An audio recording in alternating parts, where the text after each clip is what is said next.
Nagasaki cops can now wear sunglasses. It did okay. Growing up, you don't realize things until they tell you. So I would have thought that cops are just allowed to wear sunglasses. In the West, in Canada, when I grew up, cops wore sunglasses. I remember as a kid watching the TV show Chips, California Highway Patrol sexies, sexy boys. I don't know. I don't remember what the S stands for. Patrol sexy. It's the only word that comes to mind when you see those two hunks of men. The scene. I don't remember the show. I do remember. Fuck. This is now. My brain's gone. I'm going to talk about Chips for a second, only because if you talk about cops, one of my first images is them riding up on motorcycles, wearing sunglasses, probably taking the sunglasses off. That's it. It was a show about California Highway Patrol officers who were very sexy. All crime had to be highway related, which already makes it a very complicated story to write. There's several issues there. The I do remember one episode where it was a kid on a skateboard grabbed onto the bumper of a car and then I guess went on the highway. And so they had to save him. That's the only thing I remember from Chips. I'm not going to go back and visit it. Anyways, so my thought from when I was a child is that cops wear sunglasses. And then we have the very, very famous CSI Miami where he takes off his sunglasses and it goes, "Meow," and then he says something honestly not very cool, pretty regular. So I had never thought that you weren't allowed to wear sunglasses. And it's not that you weren't allowed to wear sunglasses. They weren't banned outright, but they weren't worn sort of as just something you just didn't do, police in Japan. And because they didn't want to seem intimidating to local people, because you want the local people to work with you. You can't be seen as a scary person to approach. And people with sunglasses in Japan, very, very connected to the Yakuza lifestyle.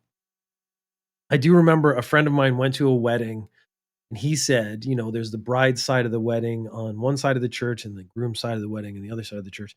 And the bride's side, all the guys were wearing sunglasses in the church inside.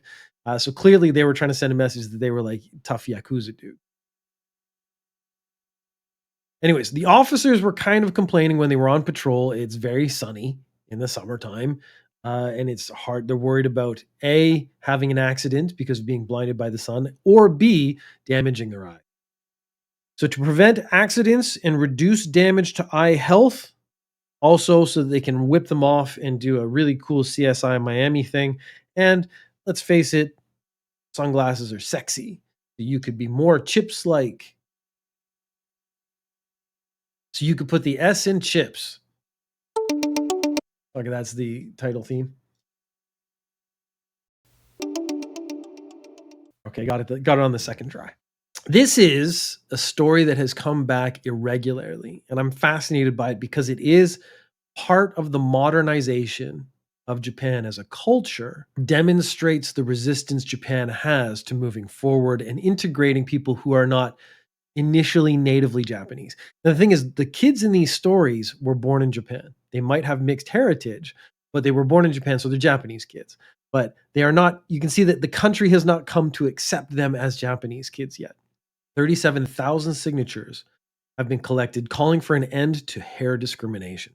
We've done the story of the girl who had naturally brown hair, who was told to dye her hair black, who then damaged her scalp and ended up suing the Osaka school board. We did the story. The young boy who decided to wear cornrows to his graduation and then was excluded from his own high school graduation because his hairstyle was not approved. The thing is that we haven't seen that kind of hair before, therefore you're not allowed to wear it. Such a bullshit reason, but I mean, that is what they said. The petition is calling for a revision to problematic school rules. And basically, these are exclusionary school rules. And they're saying the problem is these school rules encourage bullying. So it's basically state sanctioned, or in this case, board sanctioned bullying by teachers or other students to students who have not naturally black straight hair. So if you have there's a story that came out of someone who had naturally curly hair. They had to get a certificate to show to the school board that this was naturally curly hair and that they hadn't been perming it. There's the brown hair.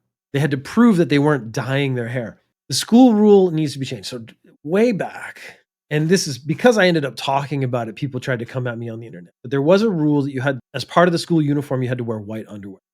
And I saw the immediate problem with that is sooner or later it means someone has to check if you're wearing the right color underwear. Gross teacher stories are pretty common. I actually cut out, I think, 2 this week. It was a teacher taking upskirt photos and a teacher doing something else creepy. There are a lot of creepy people in a lot of places. So you don't want teachers checking your child's underwear. That was it. Like that I was like, just straight up, this is not something you want teachers to do. So they needed to change the rule to the underwear just shouldn't be visible. Because I was actually thinking like the girls tend to wear a white shirt, so if they wore a colored bra or something, it would show through. That would be enough to say, you have to wear white or a neutral color. But basically, make the rule we can't see your underwear. If we can't see your underwear, no problem. I don't actually say what color it is. That's the saving point. This is the same. You have to change the rule. So right now the rule is you have to have black straight hair and it might be to your shoulder or something like very specific about the cuts. What they want to stop students doing is dyeing, perming, or changing their hair in such a way. So what they need to actually do is just say your hair needs to be natural. Instead of saying straight black, it needs to be natural. And that will solve this problem. But it also means you're going to have to accept that some kids with mixed heritage are going to have different kind of hair. I think that might be where it falls apart. Speaking of high school and international relations, I guess, uh, the relationship between China and Japan is always a difficult one. This certainly is not going to help. So this popped up on the internet. It was a Chinese high school. They're having like a sports day or some sort of festival or something. And they decided it would be a really good idea. Which the thing to me, this means this had teacher slash parent approval to go forward. Now, if I was a teacher, I would have said, "Oh, this is in poor taste, not because of international politics, but because of the content of what we're doing." So, this Chinese high school, they say, "What we'll do is let's reenact the assassination of Shinzo Abe." A year ago, Abe was giving a speech. He was standing on this like platform, giving a speech for some political person coming up. A guy with a homemade shotgun walks up and shoots him. It was I don't want to get too into it. We've actually talked about this a bunch of times on Ninja News Japan. Anyways, former Prime Minister Shinzo Abe last year was assassinated. They have a kid standing on a chair. This other kid runs up and like fake shoots him with a shotgun. And then they unfurl this very big produced banner again, because this had to be approved by some adult who was like, yes, you kids should reenact an assassination of someone. That's a great idea. The banner said, 2 gunshots left dead bodies. Contaminated water leaves a legacy of suffering. And then everyone in the audience was like, oh, excellent. Wonderful play. Wonderful message. So, what they're talking about is China's very unhappy about the release of some of the contaminated water from the Fukushima power plant into the ocean. Now, studies were done. I'm just going off the news. So studies were done. They have international people come in, like third bodies come in, and they said the amount of radiation it's releasing to the water is less than if they did it another way. So they're doing this what they consider the safest way possible. China's saying, no, I don't care. You didn't consult us. You didn't do it the way we wanted it done. So you're doing it wrong. Is a very Chinese anti-Japanese stance to take. They banned all fish imports from Japan to China. A pretty serious reaction. Uh, Japan was actually talking about suing them in the World Trade Organization. So there's all this other stuff happening. The message of the Chinese government is that the Fukushima release of the water is bad. Okay. That's an opinion. I don't know enough about it. It seems like, from what I've read, but of course I read maybe biased material, I don't know, that this is the best way. Russia and China were at one point saying you should put it up into the air and it will disperse more, so there'll be less in one place at one time. I don't know. I just don't know.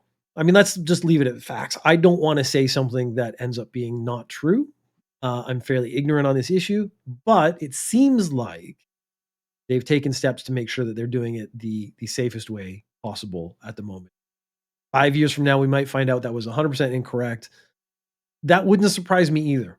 The little play these Chinese kids put on, though, Shinzo Abe, former prime minister of Japan, being assassinated has nothing to do with Fukushima. He wasn't prime minister. He didn't have anything to do with the release of the wastewater. He was already dead by that time. Uh, they seem to have just decided, let's take a dramatic moment in recent Japanese history, reenact that, and connect it to something we don't like. So the undertone of the violence and the threat is maybe what I don't like. Because if I was teaching my kids, even if there was countries I don't like, I was about to think of if there's a country I don't like, but every country I've been to, I've liked, and I've liked the people I've met. I can talk as a teacher. As a teacher, if my students came to me and said, we would like to reenact the assassination from another country that we traditionally or have been conditioned to not like. The hatred towards other countries in Asia is very much, I believe, nurture, not nature. It's a taught thing. But even as a teacher,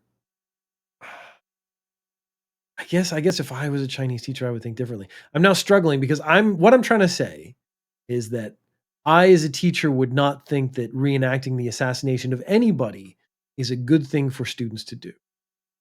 And political criticism, I think, is fair, but again, I'd like it to be more unbiased, maybe is the word I'm looking for. The assassination element puts a tone of violence into this protest that is unnerving, primarily because it's this undertone of violence is constant, and that's the issue.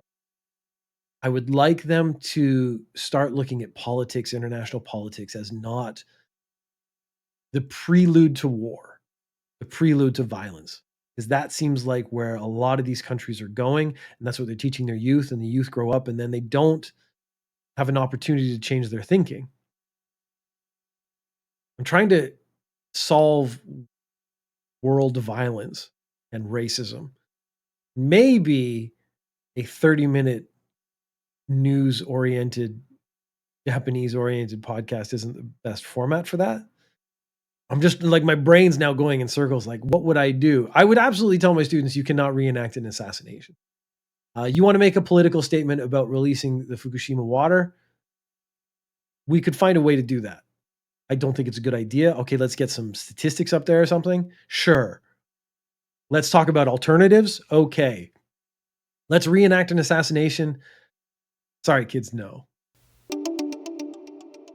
Industrial espionage, not something we've talked about a lot. And it is one of those things I find incredibly interesting because it's two companies and they're stealing secrets and selling secrets, and it's espionage, but it's not like spies. It's like normal people could do this kind of espionage, which I think is really cool. So a man was fired in 2022. Let's get back to the whole history of this thing. He was fired for stealing a suspicion of stealing data from a glass bottle manufacturer. So what they do is, in Japan, this Japanese company, they create ultralight glass bottles, glass being easier to recycle. And if it's ultralight, you can make more bottles from less glass. This could be valuable because you could see things like plastic bottles being made more illegal in the future or difficult. So a very light glass could be the next stage in sort of the environmental gains that they're making in the world. He sold this to a Chinese competitor. He joined the Japanese company in 2003. From 2013 to 2017, he was part of the overseas team as an interpreter. And they suspect he stole the information from the company in 2016 as he was working for an interpreter in China, and then would have had sort of deeper connections with some of the Chinese employees that he was working with. Maybe they would have convinced him to do it. He was fired because of his suspicious connections to the Chinese in 2022. And around the same time, 189.6 million yen was sent to his wife's company where she is on the board of director. And they didn't really explain why. So what they think This guy working for this company, this glass company, stole the information, gave it to the Chinese company. The Chinese company paid the wife so that it didn't go directly to him in the hopes of hiding it. But that 189 million yen is pretty noticeable. It was caught pretty quickly. So I want to see how this plays out. And I actually, again, very, very interested in what is the punishment for corporate espionage. No one is physically hurt by this. The secondary issue is that the secret's already out there. That Chinese company has a secret. So they could put this Japanese company out of business, possibly, if they utilize that information to the best of their abilities. I'm going to be watching this story. I'm hoping we get more information, more comes out in the future, because this is really interesting. Johnny and Associates, we've hit this one the last 3 weeks in a row now. They had a press conference. And in the press conference, they're going to deal with some of the issues that have been coming up. Like, okay, what are we doing with our company? We're going to change it to Smile Up Company, and they're going to deal with restitution for the victims of the sexual assault that have happened over the last 20, 30 years.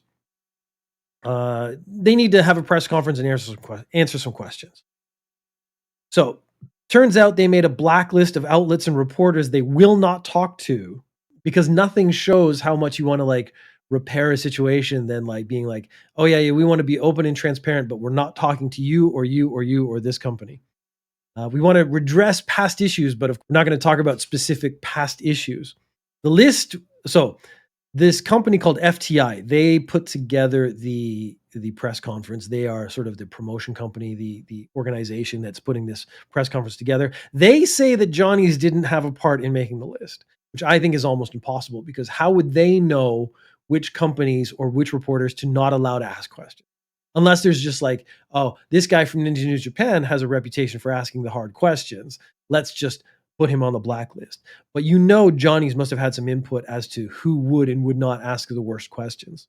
They claim that the list was made so that the press conference would run smoothly with the limited time the venue was available, which I think is absolute bullshit. I mean, it's all bullshit, of course. They're just trying to dig themselves out of this hole. But of course, you do this kind of stuff, what you're doing is showing just how deep the hole is. The press conference had a one question per company rule. So if you had 3 reporters from one company, all 3 of them could only ask one question. Didn't matter how many people were there. Some reporters started shouting out because they weren't being picked. So these were probably the reporters on the blacklist. So they accidentally showed some guy, a reporter, that there was a blacklist, and he of course then went and reported it, and now it's caused a big problem. Maybe Johnny and Associates needs to just change the whole tack from, okay, we not only were sexually abusing people and trying to cover it up, maybe we should just stop trying to cover stuff and try to deal with it and try to make the world better. No, let's just keep going down the path we went down before because it worked so well. 2 Portuguese people tried to get into Japan. They had 1.8 kilograms of cocaine wrapped in plastic wrap in small balls inside their body. They didn't say, oh, no, they did. They did. They swallowed them. So what they did is they took the 1.8 kilograms of cocaine, they wrapped it into 15-gram balls wrapped in saran wrap or plastic wrap. I have an issue with that. Like, I could swallow a lot of stuff. I didn't know. Oh, it doesn't say. They were 4.5 centimeters long and 2 centimeters wide. So you could swallow that. 4. It's pretty big. It's a big pill. Just think of like a big pill. The plastic wrap I feel like would stick. That's all.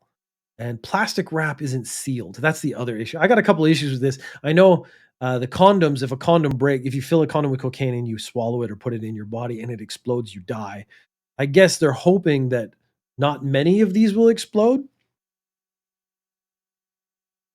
What I really wanted to know was how many pills or tiny balls of cocaine that is. So at 1.8 kilograms divided into 15-gram balls, that's 120 balls total between 2 people. So that's about 60 balls each. A lot of balls. They got caught in the dumbest way possible. So I'm not a great drug mule. I've never done it before. I could call myself inexperienced. If I was going to become a drug mule and you're like, okay, Peter, I want you to swallow 60 pill-sized balls of cocaine. Okay. We're going to fly you into another country. When you get to the customs, you're going to say that you're here for tourism. All right, I'm ready. Let's go. Then the customs guy got suspicious, and he got suspicious because they said, "We're here for tourism." And the customs guy was like, "Where are you going to visit?" And they didn't know any tourist places. And I'm thinking, Japan is a very famous tourist destination. Like, you don't need to have learned much about Japan to know some of the tourist destinations. Like, I want to go to, and then you just, what are the first things that comes to mind? Mount Fuji. I want to go to Shibuya. I want to go to where the Yakuza games take place. Because like all this nerd stuff is completely valid. Uh, what is it? Kabuchiko? I want to go to, yeah, I want to go to Osaka. I want to go to, it's very easy to start naming stuff off. I didn't do any research. I didn't think about it. Standing in front of a customs officer, they ask, "Oh, a tourist, what are you going to do?" You say a couple of places and they're like, "Fine, I want to go to a traditional Japanese hot spring." The amount of research you would have had to do to get that question right is non-existent. If you've heard of Japan, you could just say a place in Japan. I want to go to Kyoto to look at a temple. And you're home free. You've now taken your 60 balls of cocaine, you poop them out, you pick them out of the toilet. It's not a fun evening, but street value of 43.77 million yen, it was worth doing a little bit of homework for. You have lost that much money and you're probably going to jail. Why? Because you wouldn't do your 8 minutes of homework. This is maybe revealing a personal issue I'm having with my son right now. It would not be an episode in Ninja News Japan without some creepy story. I mean, this was actually one of the creepier ones this week. I cut out some of the ones with some creepy teachers and stuff because they weren't particularly valuable. They weren't interesting. A 63-year-old man was arrested for giving a teen girl a note on a bus.